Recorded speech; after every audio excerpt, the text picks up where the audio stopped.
Okay, good evening, everyone. My name is Rebecca Harrison, and I'm the manager of adult services here at the Tulsa City County Library. I am so excited to welcome you to tonight's panel discussion of HBO's Watchmen series. This program is part of a larger series of events called TCCL Remembers, commemorating Tulsa's race massacre with empathy, education, and healing.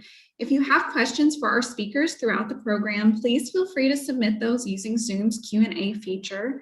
Our panelists will address a handful of audience questions at the conclusion of tonight's event. Before we kick off the discussion, I would like to thank Tulsa City County Library's CEO, Kimberly Johnson, the Tulsa Library Commission, and the Tulsa Library Trust for making this evening's program possible. Our moderator for tonight's event is Dr. Sean Latham. Sean is the Pauline McFarland Walter Professor of English at the University of Tulsa, where he serves as director of the Oklahoma Center for the Humanities and the TU Institute for Bob Dylan Studies. He is the author or editor of 10 books on modern literature, music, and culture, including Am I a Snob? And The World of Bob Dylan. Please join me in welcoming Sean. All right, thank you very much, Rebecca. I hope you guys can all see and hear me now. I've got all my electronic stuff working. I believe Rebecca, right before everyone came in, described Zoom here as a cruel mistress, and we've been laboring under her lash this evening. So hopefully this is all working well. It's a pleasure to at least see the black boxes that represent all of you here this evening. I certainly want to begin by thanking Rebecca for the opportunity to host this really exciting discussion with some really terrific guests that we're able to bring virtually to Tulsa. Certainly one of the wonders of the technologies we have available to us now is the ability to have programs like this where we can bring so many interesting and fascinating people to our city. And of course, I'm grateful to the Tulsa City County Library too for making a program like this possible and for consistently directing our attention to Tulsa's past and to the obligations we have to that past. So in order to get going with this conversation about Watchmen, the television series, I'm going to begin by introducing our three panelists tonight. And this will be an extremely conversational event this evening. No one has prepared remarks. Instead, I'm going to be talking with each of the panelists. We'll be talking together as a group. And I encourage you throughout the evening to be posting questions in the chat. As Rebecca said, I'll be trying to keep an eye on those, of course, and we'll have plenty of time for Q&A at the end. So please don't feel like my questions should come at all at the exclusion of yours. I want to make sure everybody who has questions has a chance to have them answered, and everybody has a chance to have their voices heard this evening as well. So we're joined by three terrific panelists tonight, two of whom played a direct role in writing the HBO series Watchmen. Claire Kiesel is a playwright and TV writer who has written for HBO's Watchmen, Netflix's The OA, Circe, House of the Dragon, and other upcoming shows. A pretty glistening CV, I think. She's currently developing her play Sophia, 2 sci-fi TV shows, and a Gimlet Spotify podcast entitled A Heroine's Guide to a Hero's Journey.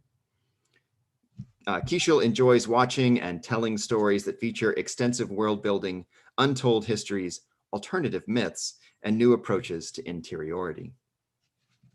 We're also joined by Ryan T. Lipscomb, who is a writer and director from Atlanta, Georgia, and a graduate of Howard University and the University of Southern California's School of Cinematic Arts, where he earned his MFA in film production. Ryan has developed projects with John Legend's Get Lifted, HBO, and Pablo Larraín's Fabula. Ryan has worked in television on set shows as Damon Lindelof's Watchmen for HBO and Ryan Murphy's Impeachment, an American crime story for FX. And we're also joined by Dexter Nelson II from here in Tulsa. He's the exhibition manager and curator of comic books for OK Pop, a division of the Oklahoma Historical Society based here in Tulsa, Oklahoma, and that you can see going up downtown even as we speak. He received his master's degree in museum studies from the University of Central Oklahoma and his bachelor's degree in history with a minor in liberal arts at the University of Science and Arts of Oklahoma. Dexter's field of emphasis centers on comic books as a lens to view American culture. When he isn't working on exhibitions or conducting research, Dexter can be found reading or collecting comic books or spending his time with his family. So it's a pleasure to welcome all three of you here this evening. Ask you to turn your cameras and mics on and come on into the room here. All right, hello everyone. Such a pleasure to be here. Welcome. All right. So as I said, the format for this is very much a conversation. And I have lots of questions about the show. I don't think any of our panelists would be surprised about that. The show is clearly one that was meant to provoke questions, I think, from the very first scene to the very last one. And I have questions, in fact, about the very first scene and the very last one. Probably some they won't answer and some that they will. But I want to start with that opening scene, because that opening scene is the one that's set here in Tulsa. I think it's the one that speaks really powerfully to this community, because it begins with a visceral recounting of the Tulsa race massacre, in which we find a young boy playing at a piano who's suddenly whisked out of a movie theater, the Dreamland movie theater, right, into a whirlwind of violence that those of us in Tulsa will recognize as the Tulsa race massacre. So I'm curious, for those of you especially who are writing on this, so you, Claire, and Ryan in particular, why start with this event? I mean, the whole world was ready to watch superheroes and masked Avengers, right? And all of a sudden it's Tulsa, Oklahoma in 1921. Why start there?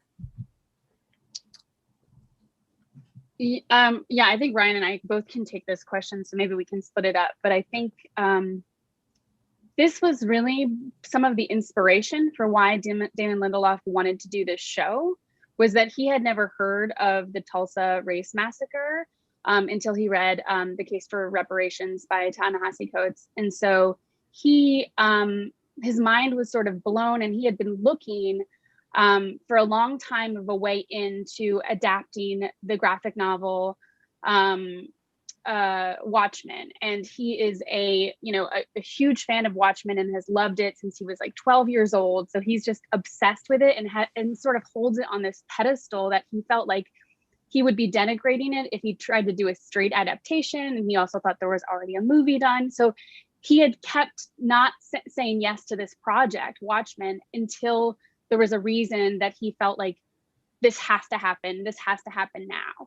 And I think Hooded Justice and sort of like imagining the backstory and this sort of like way into the older, to what we call the Old Testament, and then the Tulsa race massacre as being sort of his Superman origin story. I think those 2 points were sort of pitched to us even when we came into that room. We didn't know much. He didn't know much else about this show, but those were the sort of things that he knew. And so that's why everything was sort of crafted around these points. But, and Ryan, you can speak to this a lot more than I can, but I think we talked a lot in the room of like whether this should be the first scene, whether this should be the last scene, what was our responsibility as artists in depicting this scene. Like it was a very heated conversation for, we had a room that was 18 months. And Ryan was there a little longer than I was. So we were in the thick of it, having those discussions basically every day. Yeah, I mean, Claire pretty much nailed it. I think when I first sat down with Damon in his office, like the first thing he said to me was like, okay, I'm doing Watchmen. Here's what I want to do. I want to start with it. Like the main idea I have is like doing something surrounding the Tulsa race massacre.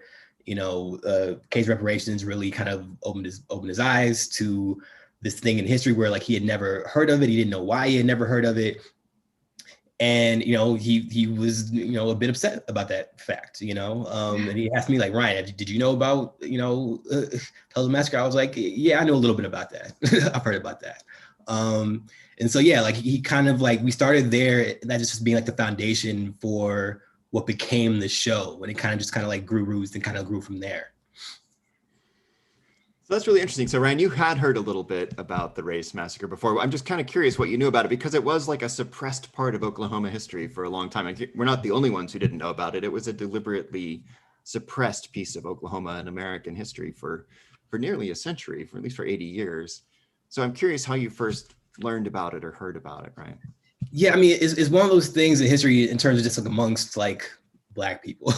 Like we've heard about these things, we know these stories. Like, I mean, the thing about like after the show came out, I was talking to friends of mine. They like, I've never heard this thing, the Tulsa race massacre. I was like, yeah, like that happened. Also, it wasn't the only time that happened. It was maybe one of 100 times that happened. You can go back to the Red Summer of 1919. Where these kind of massacres happened in Chicago and Atlanta, like all these different places. These same kind of events occurred. We can go back to, the Civil War draft riot in New York, going back even further. So it's like these things happen throughout history, and these are part of like Black history and things that we know about and trauma that like we kind of inherit, from generation to generation. So it's like, for someone like me, I grew up in the suburbs of Atlanta, Georgia, the predominantly like white, school system there. And a lot of this stuff wasn't like taught to me while I was in school. So, I ended up going to Howard and like, learning a lot of different things and being actually like pretty angry about the things I didn't know and didn't learn while I was in like school, which kind of opened up to now I want to know more. I want to know everything, which becomes like a very kind of painful experience once you get into it. But you kind of go down that road, you kind of like see it through. So you kind of learn these things and like, you kind of opens up all these different paths to what like all this untold history that you weren't like given when you were younger. Yeah, I really like that phrase, untold history. And Dexter, you're educated in Oklahoma, and I think you might be an Oklahoma native. I know we've met before, but I didn't get all of that piece of your biography. So I'm curious for you, as somebody who's grown up here, how did you come to know about the Tulsa Race Massacre? Is it something that you'd always known? Did you get it in school while you were growing up? Just how did you first hear about the stories? Well, honestly, can you all hear me well? Good. I grew up in Oklahoma, was educated in Oklahoma, and it wasn't until, probably almost a decade ago that I really found out about the massacre. You kind of hear whispering and things like that, but it's like you said, it was swept under the, not talked about for a lot of reasons, whether fear from the Black community or just, primacy. And since you're our comic book expert, I wonder if you could also help us set the stage a little bit, Dexter, by just telling us a little bit about the original source material for this. Tell us a little bit about why someone like Damon Lindelof would have thought, of all the comics in the world that are out there, why Watchmen needed to have a series. Why was the movie that was made before not good enough? Tell us a little bit about the importance of Watchmen maybe in comic book history. He didn't say that the movie wasn't good enough, just to be clear. Okay. For many of us who love the comic, we felt the movie wasn't good enough. So I'll speak only for myself and say, why am I glad someone remade it? The movie was interesting. It was a hot take. It was interesting. But the Watchmen itself, it's often referred to as the comic book Bible. It does a lot of really revolutionary things. It utilizes a 9-panel grid, which most comic books either have 4 or 5 panels. So not a story. It really used a lot of reoccurring symbolism. It was also kind of comic books that mark the industry, growing up, getting more dark, kind of more mature content. Because Watchmen, it's a pretty heavy book for a comic book. Came out in the late 80s, and it deals with, the Vietnam War, nuclear holocaust. So it's jam-packed, and it's still being taught in universities today. So that shows you the staying power of it, where you can read it over and over and interpret something new every time. Yeah, I'll say, purely for my own part as a university professor, I've taught Watchmen for 20 years, and my other one of my main areas of expertise is Joyce. I teach Joyce's Ulysses, regularly, and I can tell you that people treat Watchmen with the same sort of reverence for the depth, the symbolism, the complexity, in the same way they might treat Joyce's Ulysses. So that says something really about, I think, the complexity of the source material here. Well, let me go back to Claire and Ryan, and Claire, you may want to start this, because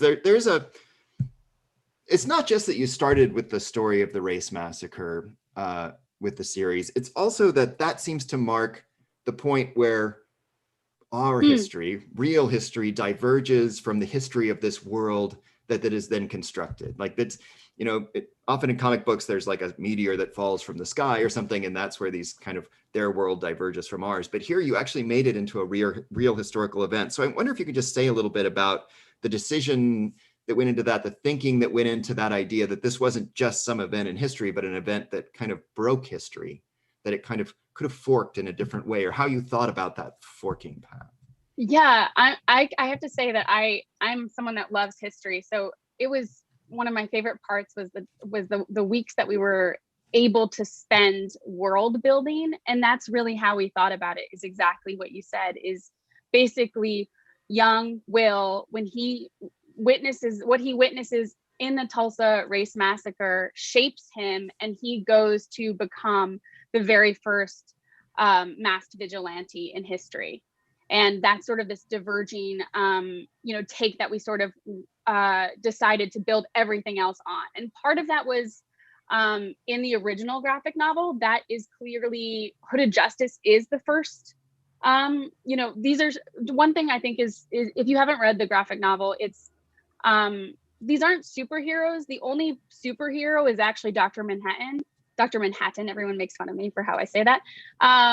But he's the only one that has actual powers, and his powers come from the atomic, a radiation experiment gone wrong.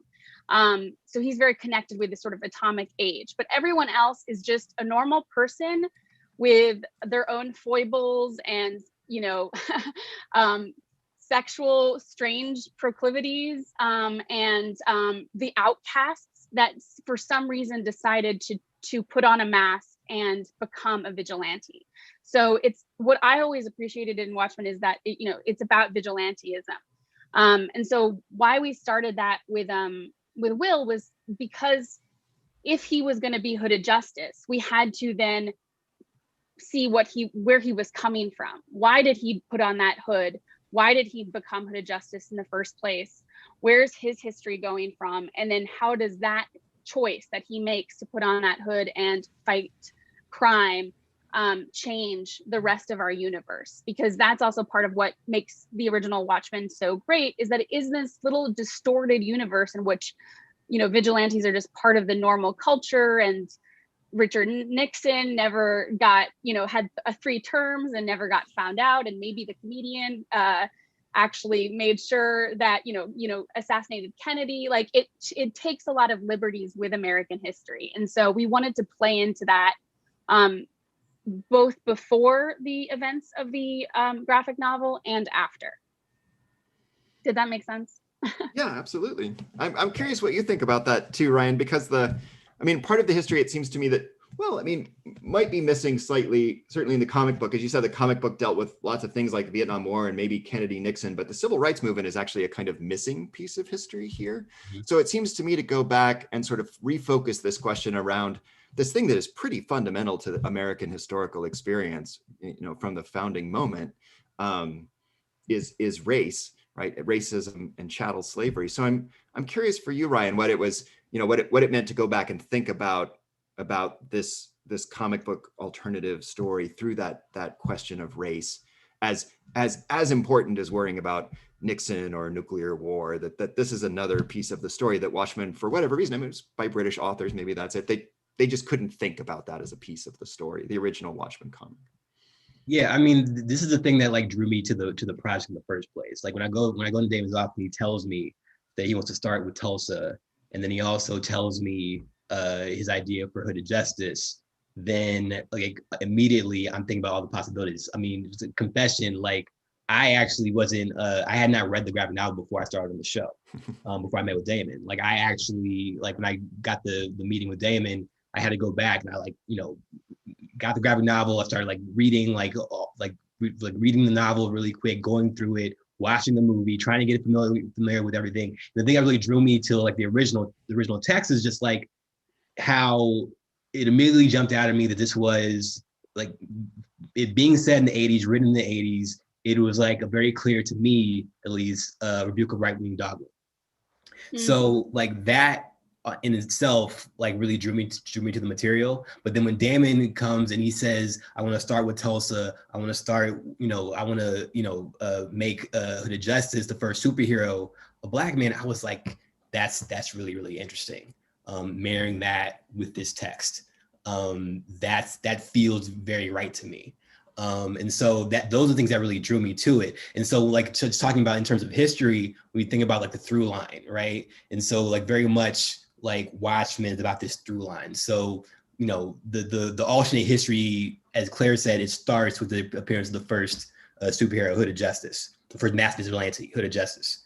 And so that begets the timeline that ends up becoming, generating Dr. Manhattan and everything that came from that, right? So then you go back and you're okay, if Hooded Justice is the start, what made Hooded Justice? And so then we go back to his origin story, which is the Tulsa massacre, and just saying like, what if that was his, you know, as Damon put it, Damon kind of said, like, this was like his Krypton being destroyed. Yeah. And, you know, something you said, Ryan, I think there's Alan Moore has a quote, and I don't remember if, I don't think Damon knew this quote before we started the room, but he has a quote that says, the first superhero movie is really Birth of a Nation, you know, and that I think always impacted me. And during the room was just thinking about how media and entertainment sort of affect us, and these narratives, because there's a huge line between Birth of a Nation and this terrible propaganda that was racist and screened in the White House, of hooded vigilantes, you know, and putting on masks. That sort of led to the Red Summer, as you brought up, Ryan. That had direct consequences. Like the KKK was on the wane until this movie came out and sort of changed American history. It was this entertainment that did that. And I think it's interesting that Alan Moore said that, because as you said, Sean, it's like there's not very many you know, Black characters in the original Watchmen. It doesn't really treat race in any big ways. I mean, it's sort of things are hinted at, and we did a lot of close reading in the room, Bible study. And so we found all the mentions that are there.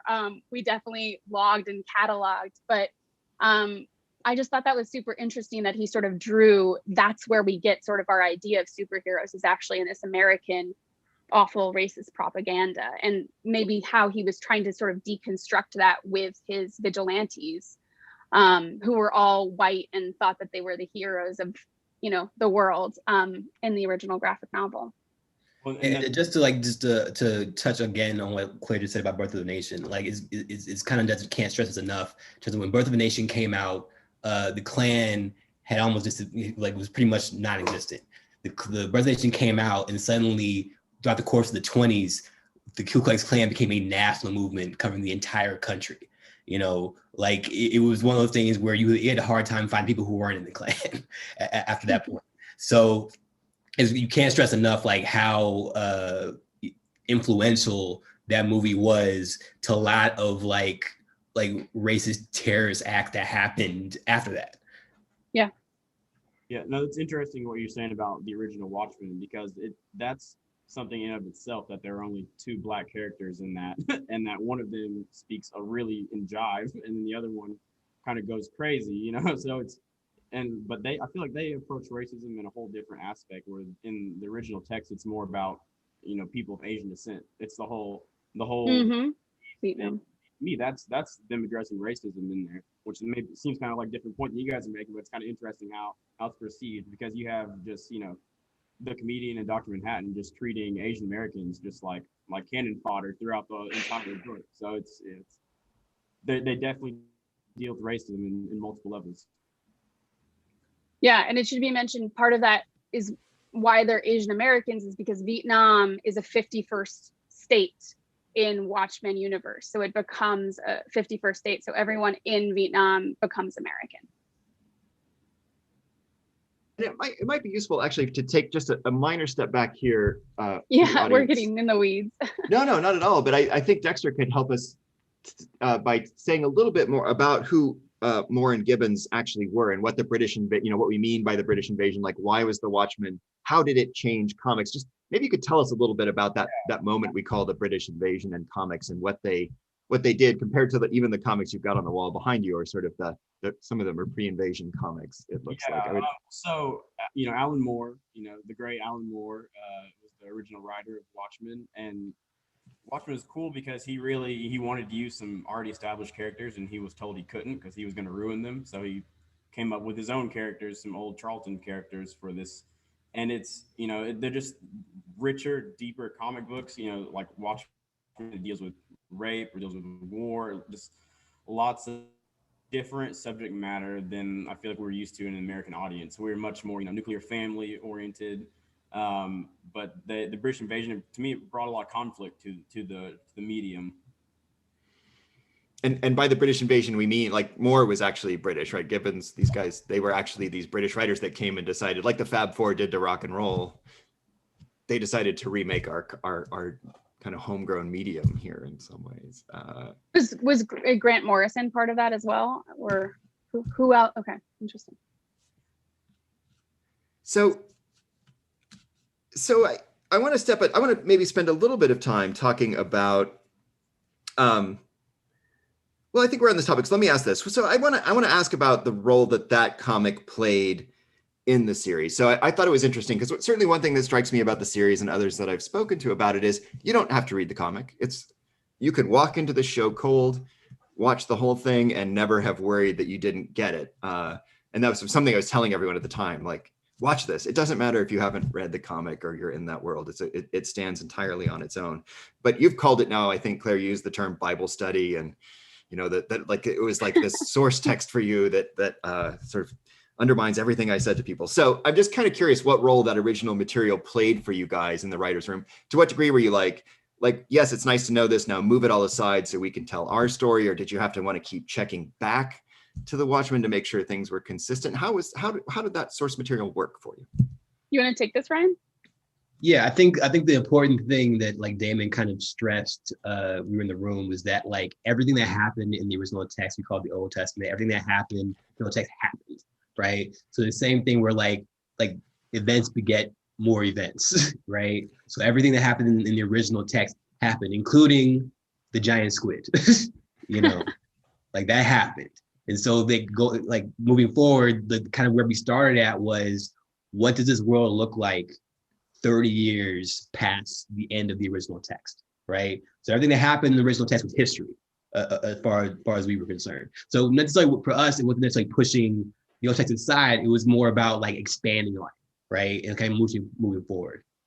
Yeah, and I think the way that we did that was actually had writers in the room that had not read the original text, at first.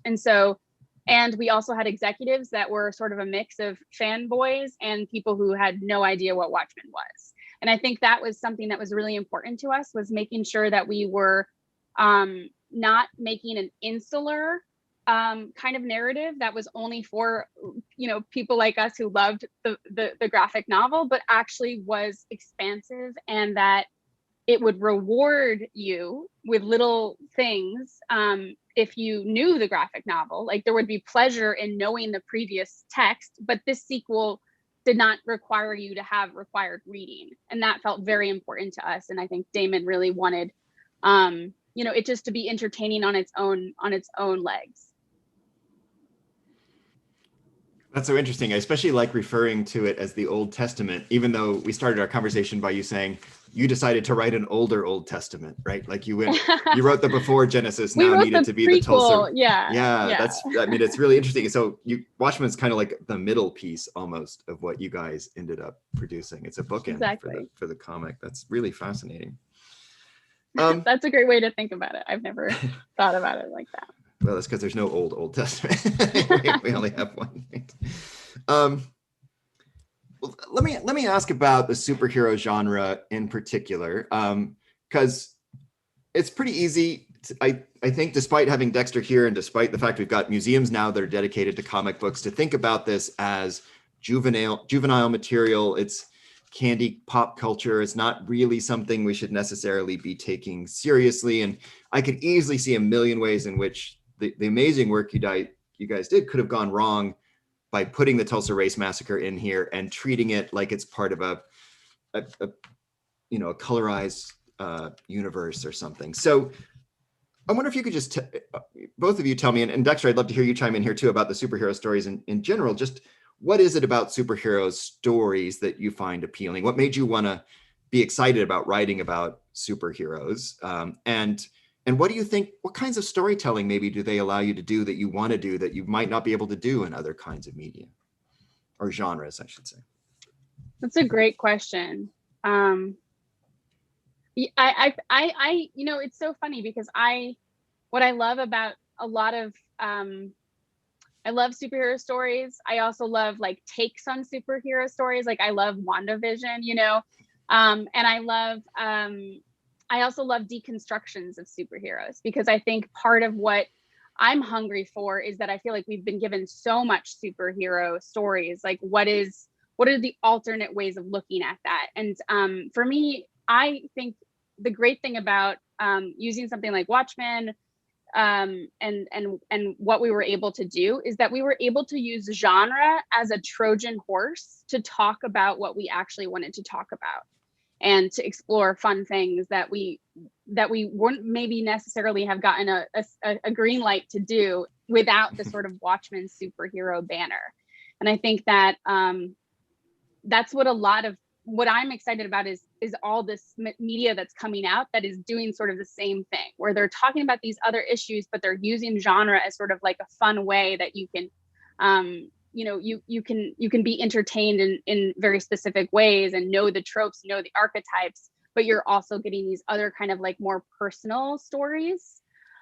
Because I think the sort of like earlier ways of thinking about superheroes were very black and white and very sort of just black and white morality, and sort of thinking about like, this is bad, this is good, Superman versus the KKK, like Superman versus the Russians, like, there's something very much about like evil, good, that I think can actually have like a sort of negative effect on our imaginations. And so I'm interested in sort of like the superhero genre that like lets us have those sort of shades of gray. Yeah, I think for me also is it offers a chance to have like reflect our real world, So for me, like my entry point into like superhero stories, like I obviously like my earliest memories, like of course you have the class, you have Superman, you have Batman, you have Captain America, all those different things. But for me, like my earliest like entry point into the superhero stories was X-Men. And so like like specifically, I remember being like a kid and like getting up on Saturday mornings and watching like the X-Men Fox cartoon, and just like being like a 7-year-old like black kid growing up in Georgia, and like really connecting to these characters in a way that I didn't quite understand yet, and then like suddenly realizing later, oh, like of course Dr. Xavier, he's inspired by Dr. King. And then also, okay, now Magneto is inspired by Malcolm X, and they're having these conversations in real time. And like, oh, that's why there are some points. So yeah, we reject, like violence and stuff like that. But like, although also Magneto has some good points, like these are all things that like were just kind of like Trojan horse into those stories of these complicated characters having complicated conversations, and then all of a sudden like I could connect to that. As a human being, as a child growing up in the circles I grew up in, so like that was like my entry point into it, and I was kind of opening up the world of what could be possible in terms of these stories. That's so fun. I love this idea, like as they're Trojan horses, right? That they're actually really serious things, asking serious questions, and yet your parents are like, sure, just go watch cartoons, right? And actually you're getting like a kind of covert lesson in activism, right? And the sort of poles of activism in the history of the US. I think that's a really interesting approach to this. Dexter, do you want to say something about comics and sort of why superheroes are so important? I mean, they just seem to be more important day by day at the moment, right? Like who isn't writing a superhero show at the moment? We're living a great time to be a comic book fan right now, because they're everywhere. And like you were saying, Ryan, I also came into it at a really young age. I hated school, I hated reading, but then my parents introduced me to comic books. So I was like, well, that's interesting. What are they saying? So it was really my gateway just to literacy. And so that was really cool, just, learning. And again, representation is huge. And seeing characters that look like you, that you can identify with. You see these heroes, like amazing things, and just representation is just so, that's the biggest thing, especially you have this Sister Midnight, this black hero that's in Tulsa. It's really cool. But you asked a question too that made me think about just the power of pop culture with Watchmen, because overnight, the first episode, 1.3 or 8 million people were exposed to the Tulsa race massacre. That's something that no like professor can do, no university, that's only applicable through pop culture and through like this modern lens. And so it's really cool that could happen, but then yeah, it's using that superhero narrative where it's about conflict, it's about trauma, but also how the individual uses their powers, as a tool to overcome that. So it's not so much highlighting the trauma, but it's highlighting what powers are emphasizing what people already have so they can overcome it. So, and that I feel like it resonates so strongly with people because everyone has a sad story. We all have our own, our trials and tribulations and traumas. And so it's really relatable when you see these people and carrying on. So it's very. Well, Sean, someone has a question that might be related a little bit since Dexter just brought up the introducing someone everyone to, or people who watch the pilot, the Tulsa race massacre. Should we? Yeah, sure. Let's see. I like multiple I can- windows up on my screen with I questions can read here, it if you want. Yeah, please. Yeah, so Liz Walker says, I enjoyed the series, but I heard a lot of people who watched learned about the Tulsa race massacre after watching the show. But other than the title screen, Tulsa 1921, it wasn't clear to me. I don't know if I would have known it was real if I didn't already know. Am I missing something?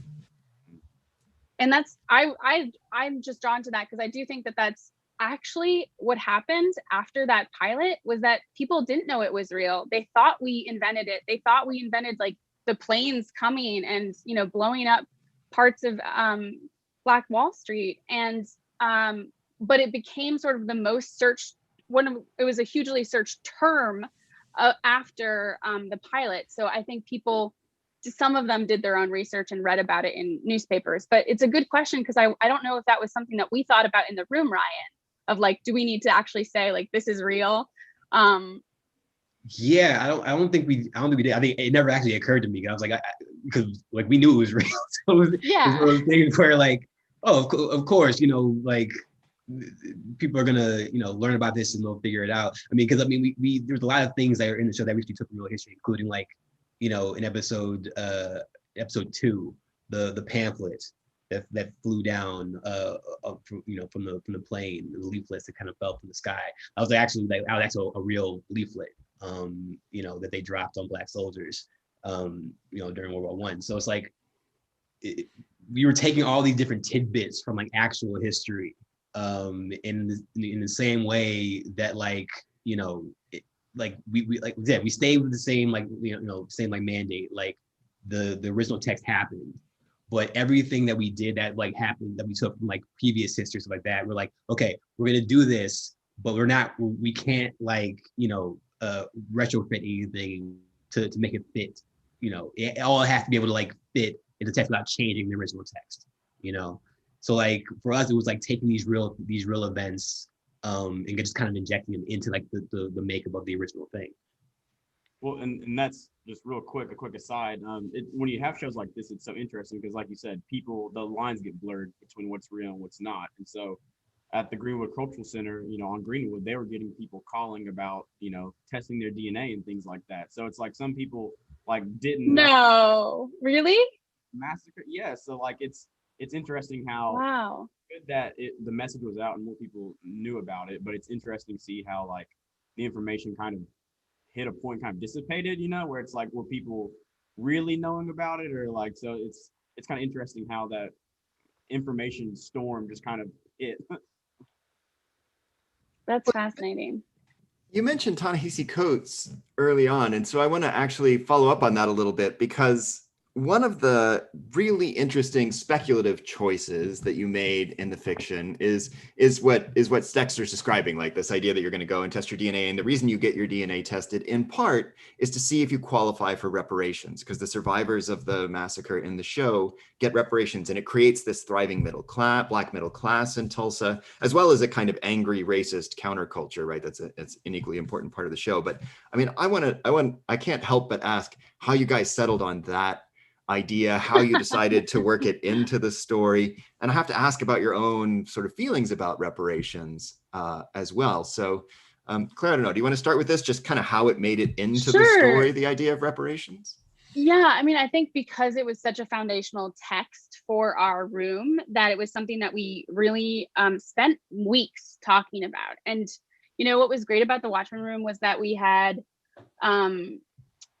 more than half of our writers were Black, and there were only how many white guys were in the room, Ryan? 3, 4? 4. I don't know. Yeah.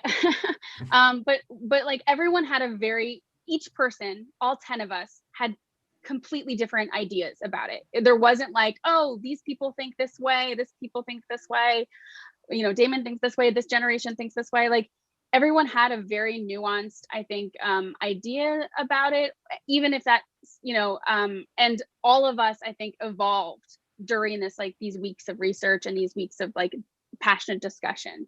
And so I think that I feel like I argued for more reparations in the show, that I was like, let's not just do a tax credit. Like, let's actually like show what this might be if it were just like it, that felt almost too small to me.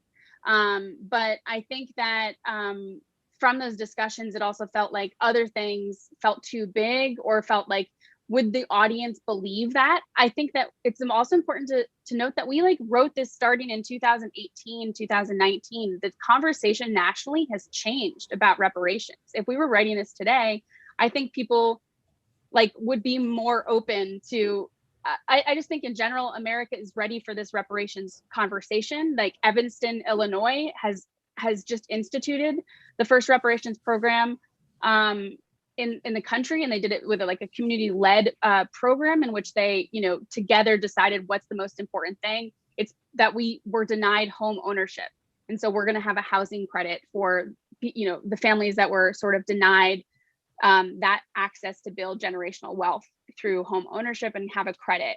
So I feel like there's a lot of imagination going on now that I wish we had access to and was going on when we were in the room. But yeah, very pro reparations.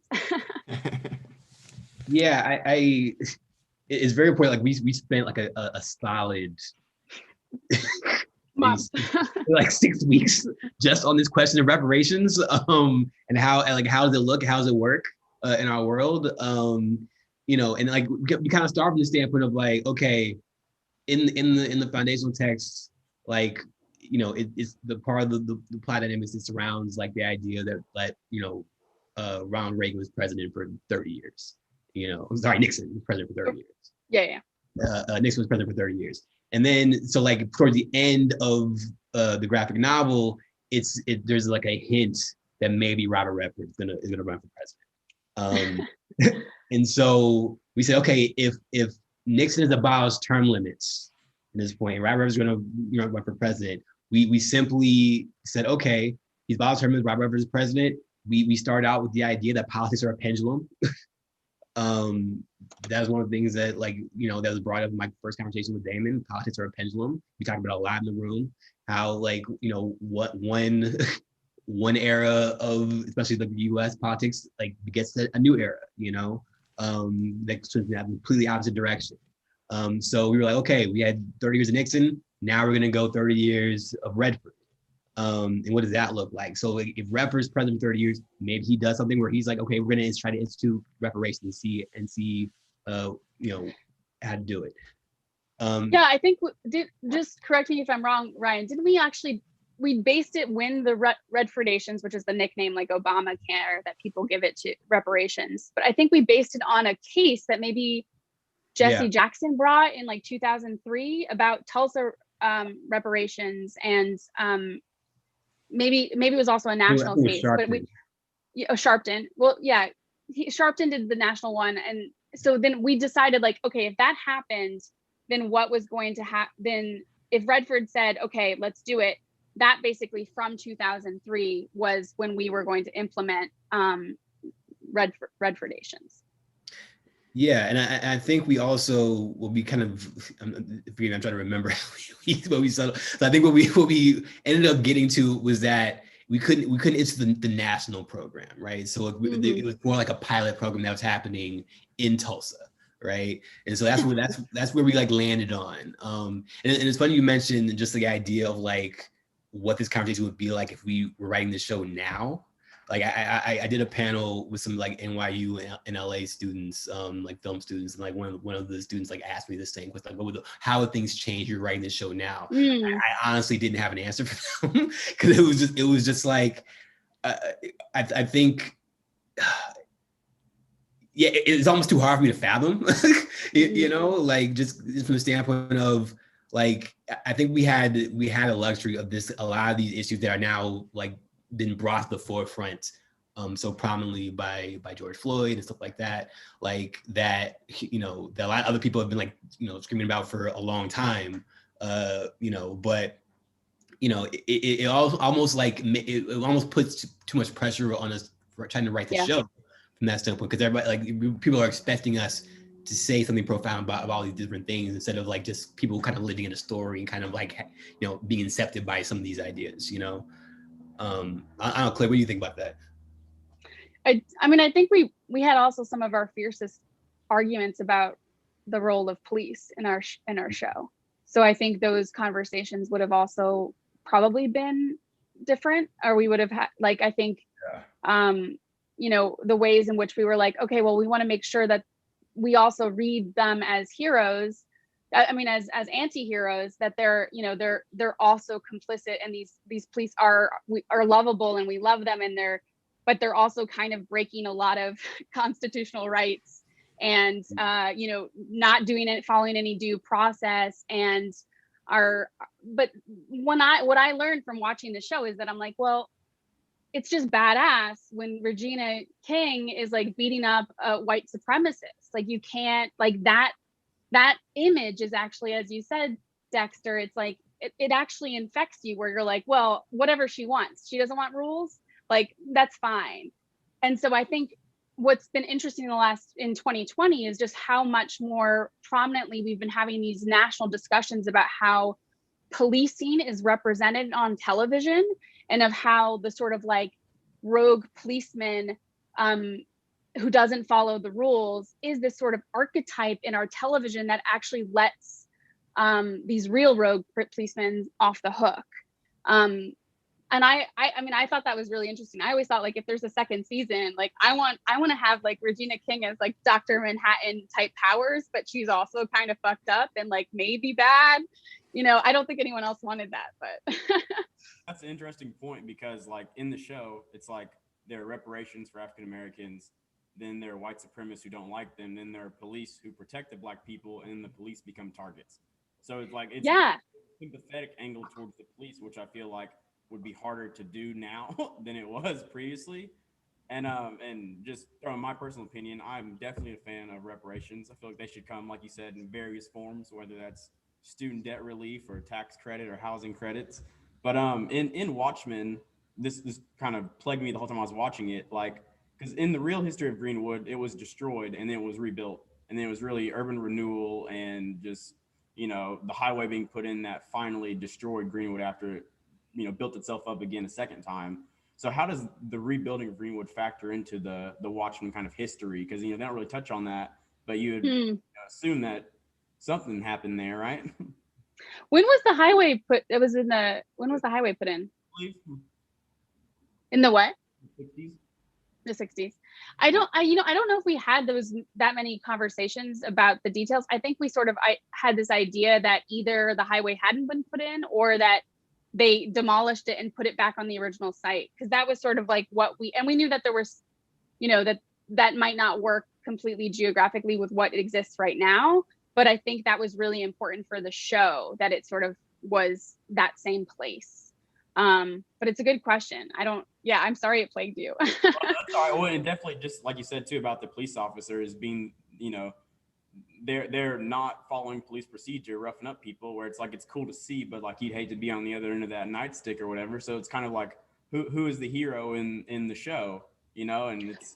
Well, and I think that's what also makes it very Watchmen, right? Is like Watchmen, the book doesn't have heroes. They're not actually heroes. And I think that was really important for us to sort of like get that grayness, that like moral grayness that the original work contains, is like sort of still translating that onto the screen in some ways. Yeah, I think that like you're seeing that tension in the show, like definitely that tension like was in the room too. We're talking about these issues, there's like a mantra that Cord Jefferson used to repeat over and over and over again. We actually wrote it on the board: like, equality looks like an imbalance, and so like when we were discussing these reparations, like obviously, okay, now we have this backlash, and then there's a backlash to the backlash, right? And so like now, just by tweaking these one or two small things, all of a sudden the world looks completely different than our own world, you know? And so like that's kind of what we were playing with a lot in the room. So we have some great questions from the audience here, and there are two additional questions I wanna ask that I hope we can cover briefly. And in the meantime, I urge all of you to start posting your questions in the Q&A here so that we can get to them. And the first, I think we've gotten a sense of this, but I feel like I'd be remiss in my interviewer duties here if I didn't ask something about the writer's room and the ways in which you guys worked in there, because the way you've described it sounds like a combination of political theory seminar and like Black history class and political debate. I mean, I wonder if you could just give us a little more detail of what actually it was like to go in sort of day by day in the writer's room. It doesn't sound like you guys sat down and just kind of wrote dialogue. It sounds like you were having some pretty big philosophical and political discussions before you even started trying to put characters and words down on a page. So just, I think for a lot of us who don't know anything about how writers' rooms work for television, I would love to hear a little bit about that process. Yeah, Ryan, get ready. I'm going to give this to you in a second. But like, I think, you know, what's so funny is that every writer's room is so different that I think before I got into TV writing, I sort of had this idea of like, oh, it's going to be like this. And it has these sort of like predefined rules, but it really sort of just depends on the group of people that are writing for that show and what the showrunner sort of like their own preferences are. And so Damon is in some ways an old school. I think he comes from Lost. So he comes from this sort of like, yeah, we're going to like be in there and we're going to, he somehow was able to do 22 episodes or 26 episodes, every year, which is just sort of astounding. And he has this incredible TV brain that really is great about that. And part of, I think that is also that we broke basically everything in the room together before it even got written. So sometimes like on the show, the OA, like you would have, which I was on, it was like very much like you did an outline, but it was pretty sparse. And then you as a writer would go off and write that and sort of like come up with the scenes, and you'd have like sort of a bulletin, this has to be hit, but you'd have a little, for Watchmen, it feels like a very collaborative process. And I feel very attached to even episodes I didn't write, because truthfully, we just all wrote together on the board every day, pitching dialogue, pitching action, pitching scenes.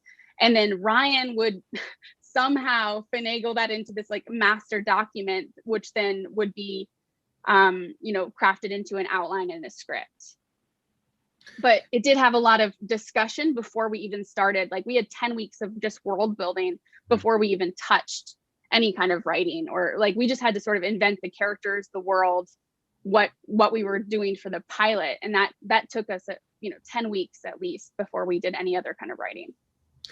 Yeah, I think what was like important about the way Damon kind of runs the room is like he doesn't function as a dictator. Obviously, like he has his vision. We're trying to like realize his vision for the show, and he makes the final decisions on things like of that nature. But like the thing he always liked to say was like, yeah, we're playing yes and, right. So like. Yeah. Like someone pitches something and we're not shooting it down right away, right? Like somebody pitches something and that turns into like sparks somebody else's idea, and they kind of build on top of that. And somebody else throws something else into the stew, they build on top of that. And so like all these pitches are kind of piling on top of each other until it becomes like the ultimate pitch, and we're all kind of in the stew together. Yeah. And that's kind of how things materialize. And we never really like put anything on the board until like everybody kind of got excited about where we ended up. So like that was kind of like one of the things, like he didn't want to kill any idea in his script at all, and so like that's kind of like one of the things way like Damon is so great about like collaborating in the room setting, and just like making sure everybody in the room kind of has a stake in it. He's looking at, something pitching like, hey, Stacy, a cycle 4, like, what do you think about this? Lila Bayak, what do you think about this?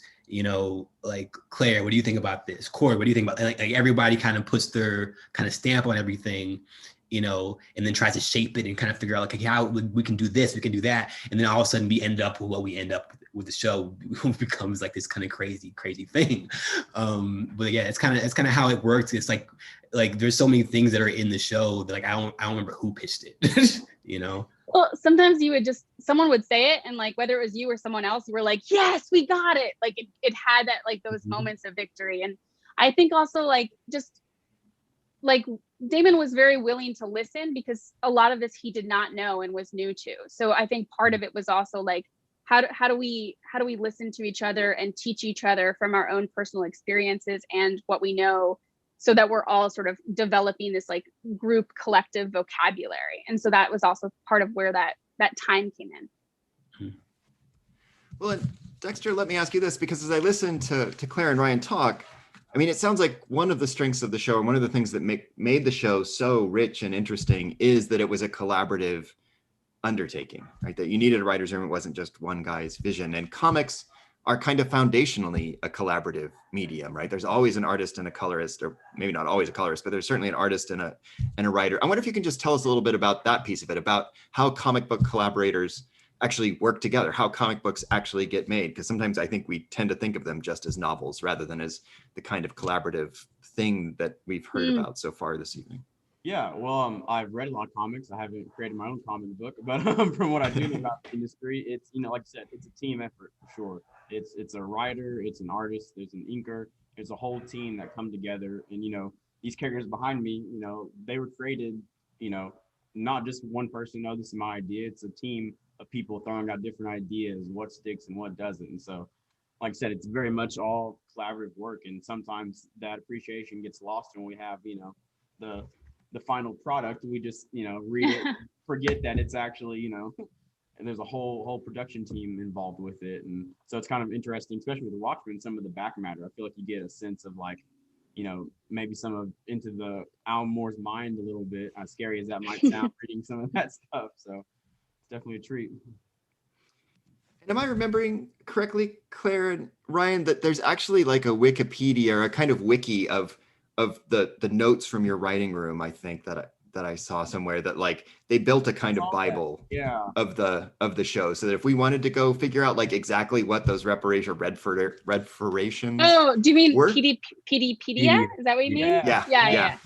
I was like, you guys have all the notes for our show? How did you No, do that? but like the backstory is there if you want to go dig in. Like you guys did do all the backstory there, and there is this, like, that was really fun document. Because what was fun about that is that we just accumulated so much stuff, that we had so much stuff that like you're seeing the tip of the iceberg in the show, but like there's everything else that I think PDpedia was our sort of way of answering questions and giving a little bit of like, you know, fun back story, in the same way that that it was in the original graphic novel. And like I think originally we even thought like we might actually film that or have that as sort of like an extra after the credits.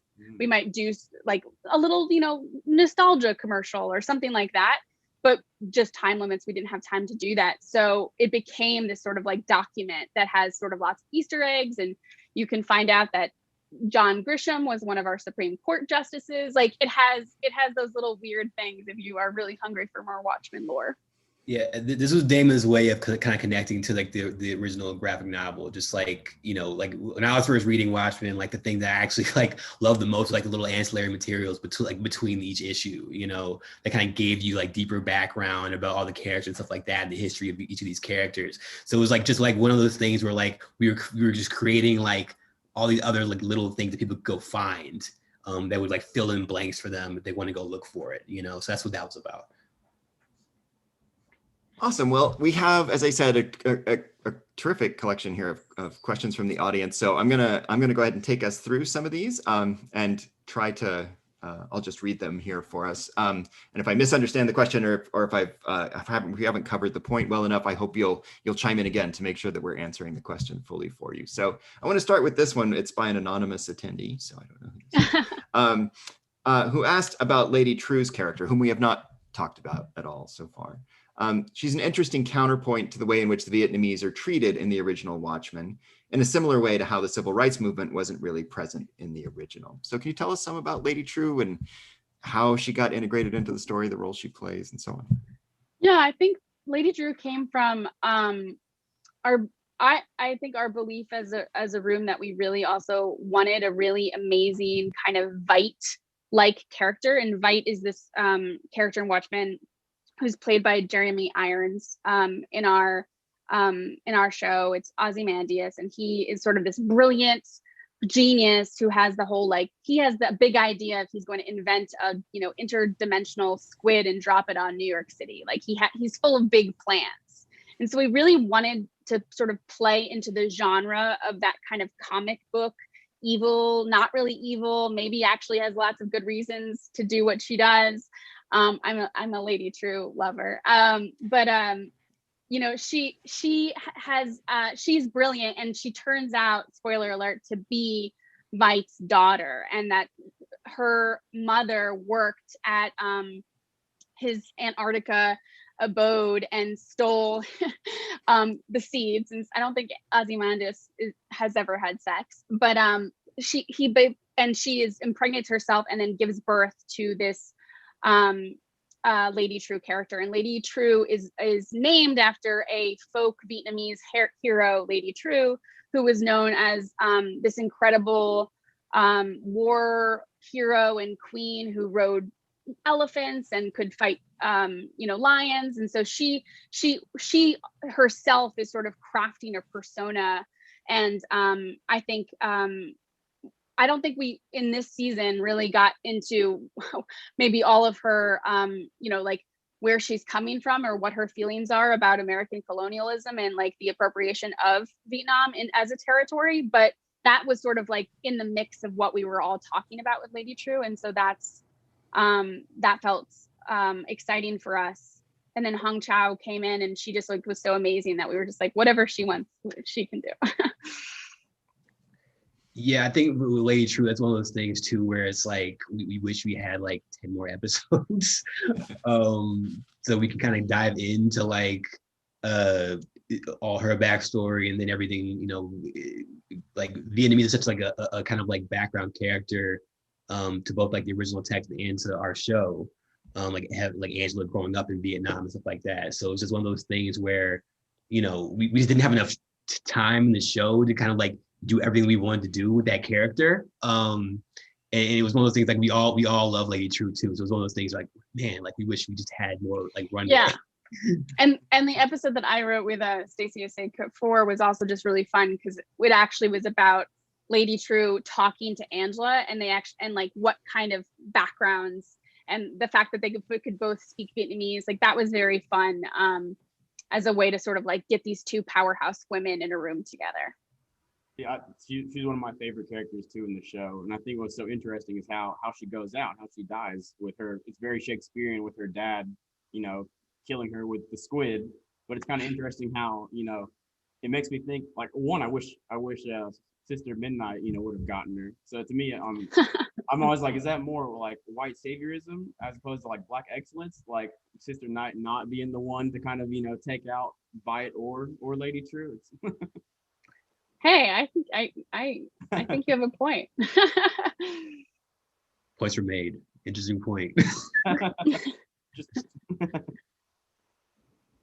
Well, let me ask a question that might be on the same line here that comes from Emily Sharp, because I think this is a really interesting question, because it's kind of one of the things Lady True knows a lot about is memory and the science of memory and the ability to manipulate memory and so on. And you have this amazing way of taking this like perfume from the comic nostalgia that becomes an actual drug in the show. It's one of the strokes of genius, I think, in the show. So Emily Sharp here asks, can you talk about the incorporation of inherited trauma and its representation as nostalgia pills in the show, and just maybe some about the decision making that went into that? I think it's a fascinating question here about this notion of inherited trauma.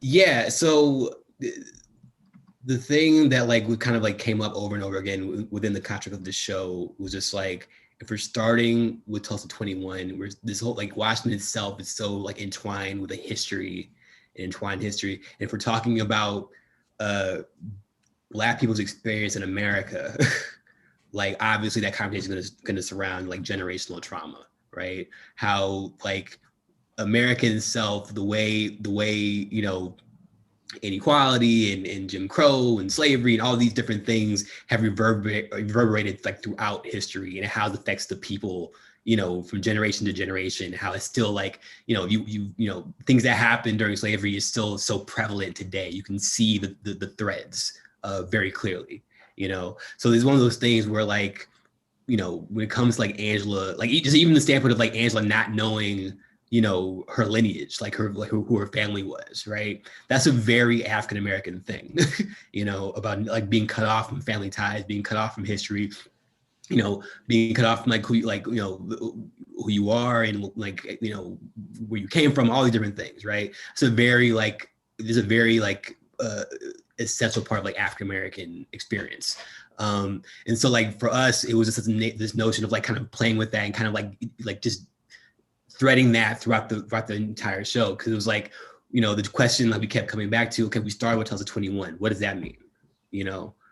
So like we kept coming back to that, right? So like that's why, of course, like if it's Hooded Justice, if it's Angela, if it's Late, all these people are shaped by the trauma that they experienced, not only in their youth, but like their by their ancestors, all these different things. They're all shaped by these different things, which also is like it's a very superhero-y thing, about like trauma being the core for a lot of these characters, So like for us, like just like, starting there from like these things, like we still feel these things, we still feel these traumas like deep inside our bones, even today, right? And that still shapes the decisions we make, that shapes how we move through the world, it shapes our worldview, right? So that's like one of the major like themes like of the show.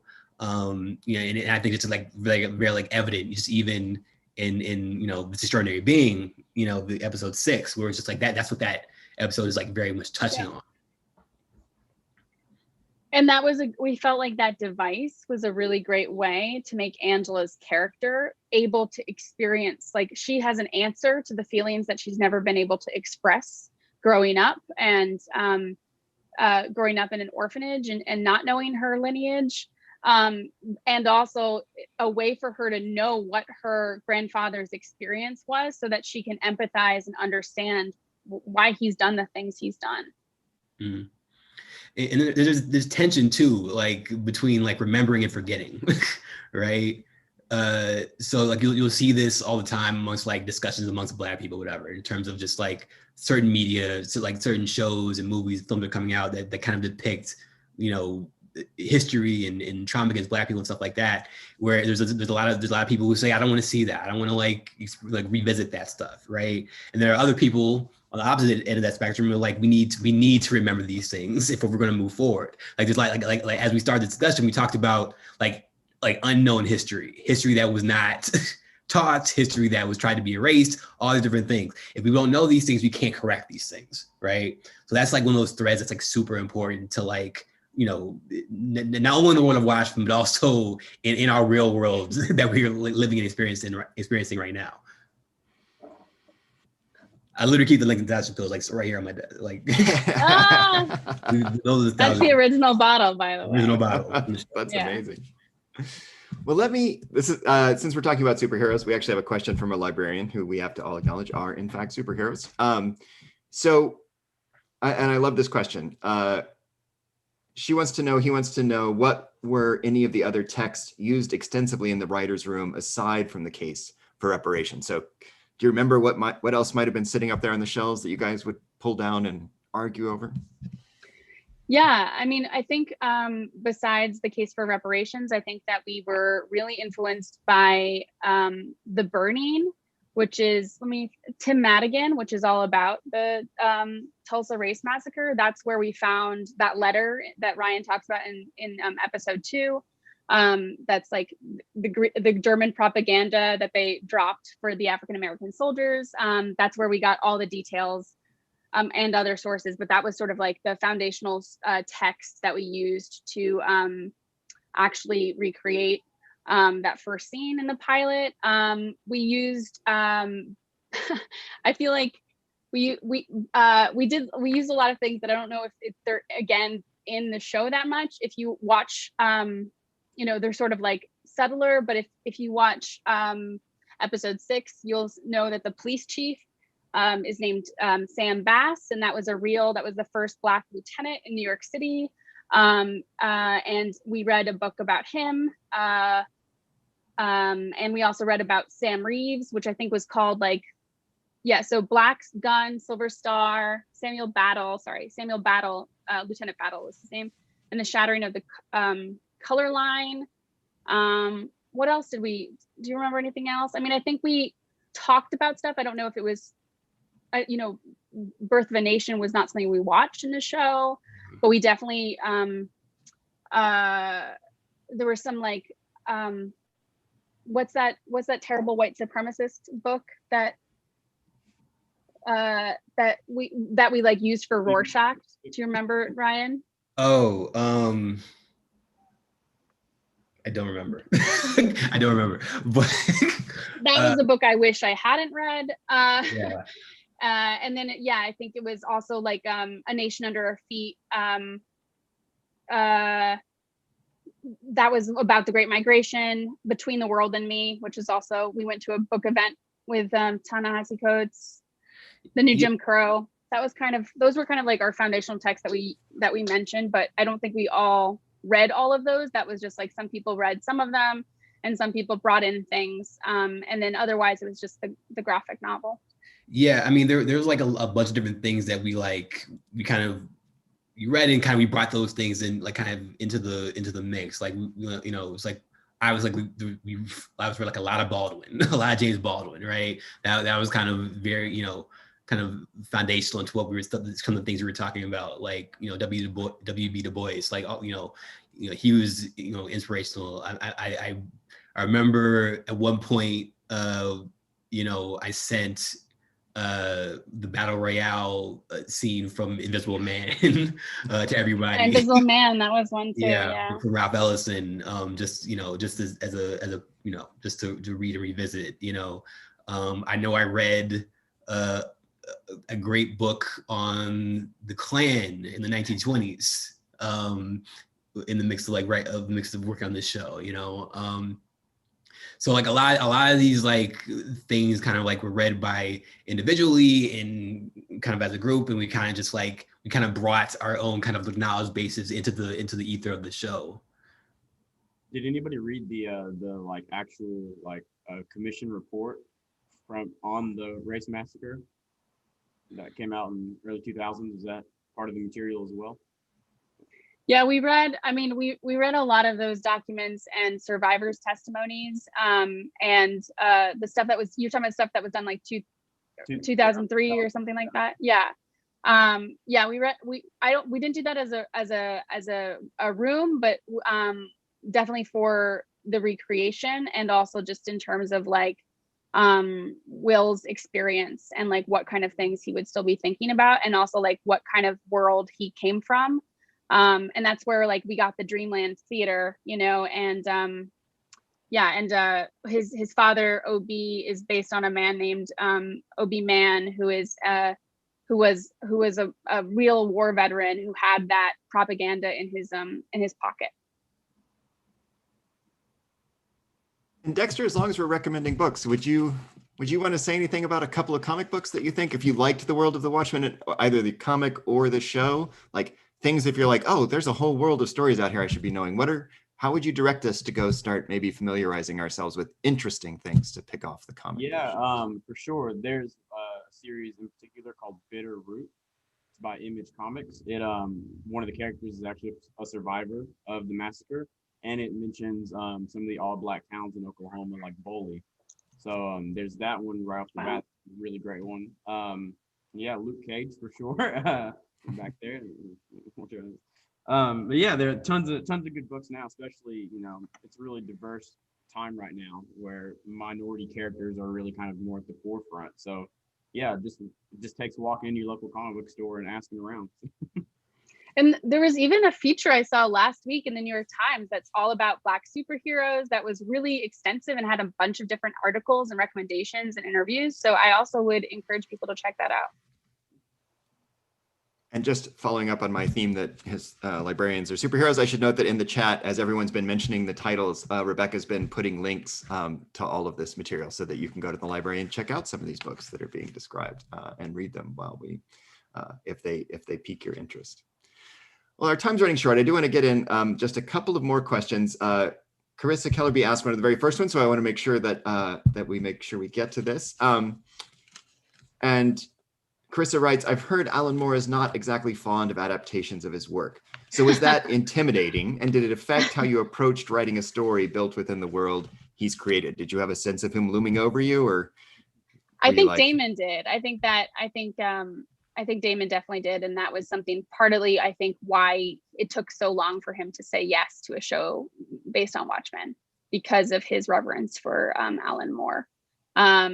And it was intimidating. I think we also took comfort in the fact that Alan Moore himself was adapting characters for Watchmen that other people created. And so there is this legacy. I mean, maybe Dexter, you can talk more about this, but like there's a legacy of like that once you have a comic, once you have a superhero figure, that like it does sort of belong to the public consciousness, and that like people are going to do their own riffs on them. And Alan Moore did his own riff on like Superman, you know, like, so like we took some cold comfort in that, but that didn't mean that I didn't also have to go to the magic store and get an anti-curse at some point.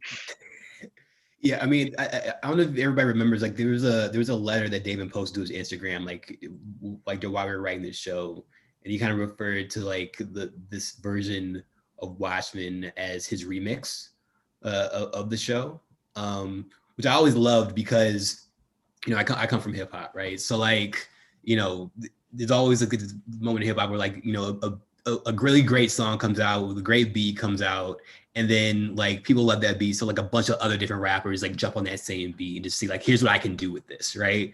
And so I think I kind of feel like that's what Damon did. Yeah, that's a really good way of explaining it. I love that. It's like here's my take on what you've already done. I love it. This is an homage. You know, this is what, you know. So like he seriously loved the original text. He does revere Alan Moore. You know, like it was very, very important to him in terms of just like, you know, the way he kind of developed as a storyteller. You know, it was something he used to connect. It was the way he used to connect with his father. Like all these different things were kind of like very, very kind of foundational to who Damon is, the person now. And so like for him, it was like, I don't want to screw this up. You know, that was his like thing. That was like the little voice in his head, like the entire time he was doing, like, I want to do right by Alan Moore. I want to do right by the fans of Watchmen. You know, like this is very, very important, you know? Yeah. So he didn't treat it frivolously at all. He was just like, look, and that's kind of, I think also kind of why he decided to do it the way he did, because he didn't want to like, he was like, in his mind, like Watchmen, the original text was perfect. Like he didn't want to like. He didn't want to step on any toes, do the same thing. Yeah, I think that's a good answer for that. Mm. So Jen Shook has a really interesting question here as well that is, I think, is specific to Oklahoma. I mean, one thing about Oklahoma, once you lived here for even a short time, is you come to learn that history is like right on the surface.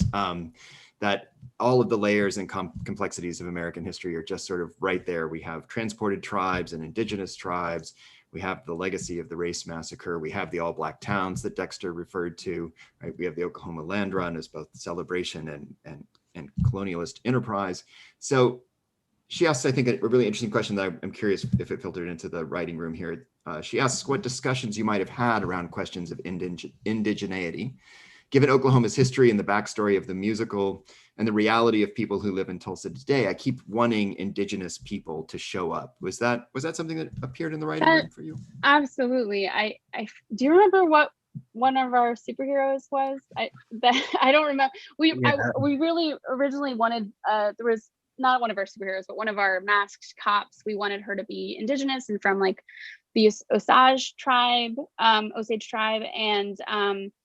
and we were interested also because there's just a lot of actual in our research, like was a lot of also mixing between like the Black and indigenous communities. And that was also like why Black Wall Street was so rich was also what like connected to the reasons of why Oklahoma, the indigenous in Oklahoma also had more money because of oil. So it was this oil town that at that time in the teens and 20s, people were really having that trickle down effect of having all of cash in their pockets, and in the ways in which I think there were some parallels in the ways in which like white people terrorized the indigenous population to get their money, and in the ways that white people were jealous and destroyed Black Wall Street. So I think that if we were ever going to do a second season, I think that was something that we talked about. But it felt like, in order to do it justice, we didn't want it to just be like a sort of side character. Like, we wanted to give her, that or them, like the characters that we were going to make indigenous, we wanted to give them their due and have that be like a central part of the story, because we didn't want to just reinforce exactly what sort of the original graphic novel did with Black characters. Yeah, there's a pretty like profound historical connection between indigenous peoples and Black people when it comes to the history in America. You go back to like what Claire was talking about in Oklahoma. You can go back to the Black Seminoles in Florida. In the Seminole Wars, the 3 Seminole Wars that happened throughout history, throughout the American, against the American government, U.S. government. And like, yeah, it's one of those things where, like, again, like, we wish we had more runway to talk about. We definitely discussed it in the room, like in early days, and like how to tackle it. And just like, ultimately, we had just too many things to kind of tackle. At the same time, just because I feel like it's worth mentioning, since we're on the topic, like, everybody should watch Exterminate All the Brutes on HBO Max by Raoul Peck's 4-part documentary series. Talks about a lot of these different things. It's excellent. So there's my recommendation for today. And a solid one. Yeah, it is a really powerful documentary. All right, I think we have time for maybe 2 or 3 questions here. One, I like this one. It's from Sansone. It's kind of meta here. I'm not going to quite read the whole thing, but it's about speculating about a speculative universe here. So do you ever imagine the direction of the creative universe or story if you would have made different choices than the one that were on the table while you were writing? I think maybe part of the question is like, is there another Watchmen still in your head somewhere that you're like, that's the one we also the untold stories of our brains that, like, I mean, honestly, I think we could have made 3 different seasons of this show that would have been very different. And it becomes very hard to think about the paths not taken once a show is filmed, and once you're seeing it. I think I definitely feel like, Tim, I'm like always thinking, oh yeah, like we could have done this and then could have done this, but then once it becomes reality and you see it on your TV screen, it kind of feels inevitable that it always was going to end that way, and you really didn't have much of a choice along the way. I know that's not actually what went on, but there's something strange about just seeing the finalized product. What about you, Ryan? Did you? Yeah, I mean, this is an interesting question, because I feel like, I mean, there's so many great pitches that are in the room that just didn't make it into the show. Yeah. You think, like, you have, 12 different writers in the room, all with their own storytelling agendas. And those all like competing. You're making it sound like 12 Angry Men. I mean, hey, I think it was a lot more like amicable than 12 Angry Men, but yeah, I mean, I honestly think there obviously there's, and I think you can feel the tension in the show in a good way, right? There's like this, like, trying to find the bridge between all the dark stuff you were talking about and also more the fun, like, lighter moments within the context of Watchmen. And I think there are people in the room who like, we want to go darker and go like and really kind of attack, the white supremacy aspect of it. And there are other people in the room, who were like really interested in Lady True, and other people who were interested in the looking glass of it all, and really interested in like, in Lori, I mean, all these different things. So true. Like all these different things, like everybody kind of had their like path, like hill they wanted to die on, whatever. But like finding the show is all these kind of tensions merging, and I think ultimately that ended up making the better show. Is like now you kind of find this balance between all the different things in a very kind of like well, kind of a neatly tied bow. Which, like, when you're making it, it doesn't feel that way. You doesn't feel that way. No. So like, well, then you see it in the end product, you're like, oh, we pulled it off. Yeah. Yeah. Exactly. See, I would love to see more of Looking Glass, like you said, because he Tim Blake Nelson is from Oklahoma. So Well, he was so good in the pilot. I don't think we had thought that he was going to have his own episode until we saw him in the pilot, and we were like, give this man an episode. Like, nice. he was so brilliant that we were just like, we need more. Yeah. So that was, that often happens, especially when you go through a pilot process, is that you sort of see, oh, we thought this was going to happen more, and we thought we were going to be interested in this character, but actually, here's where the story, this gravity is sort of leaning to. Yeah, I think, well, and let me ask that. I think you've kind of answered this because I think implicitly, but I want to make it explicit because Tim Blake Nelson is in there, and because I think people like Dexter and me from here, when we see it, we're like, oh, maybe that's why Tulsa figured so prominently. Like, here's one of Tulsa's prominent actors. Did he have any kind of role at all in the writing room or anything? No, we didn't know. That's He's an amazing writer, by the way. He's like a classicist and wrote a play about like Plato and Aristotle, like brilliant man. But he really, we didn't know when we cast him that he was from Tulsa. Oh, really? That's amazing. Or maybe he told Damon in the audition. Ryan, do you remember? Because I don't think we knew until like after the pilot. Yeah, we definitely didn't know until after he was cast. And he was like, yeah, by the way, I'm from Tulsa. Yeah. And he told Damon. I can help with the accents. That's amazing. That's an amazing story. All right, well, we're essentially out of time, but I have one last question. It's from Alex Harold, and it's the question everyone asks, so I have to ask it of you. Who was Lube Man? And you may have to unpack that question for those in the audience. Lube Man was a character on Watchmen, HBO, that was a character who was dressed all in silver. Was that what color was he dressed in? He basically was a tall, gawky guy who like shows up in episode 4 and runs away from Regina, and she chases him, and in order to escape him, he pulls out these holsters of lube and pours them on himself and then goes down a gutter. That is the story of Lube Man. Ryan, do you want to answer this probing question from Alex? Only that was genius, and Damon was really in his bag when he pitched that. Yeah, that was, I think, maybe the only time that Damon was a dictator.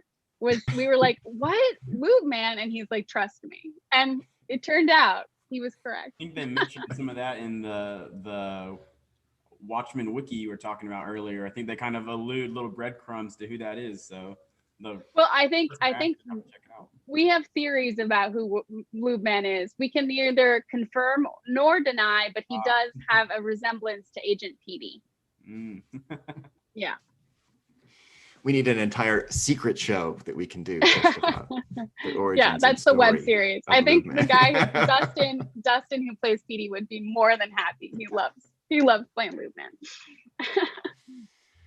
Well, thank you all very much for this terrific panel discussion. It was phenomenal. It was a pleasure to be able to welcome you here virtually and to have you join us for what I found to be a really entertaining and really enlightening and really probing conversation about a show that has really changed the way that I think we Tulsans think about our city. I think about the way a lot of the country, based on what you've said, now thinks about Tulsa, but also thinks about American history as well. So the show's a landmark, and I want to congratulate you both on the work that you've done. And I think I can say with Dexter, like using pop culture to do amazing cultural, social, political work. It's an astonishing achievement. And we're very fortunate we were able to welcome you here with us tonight. This was so fun. Thank you guys for doing this. And this is just incredible. And thank you, Tulsa Library and Rebecca. This is amazing.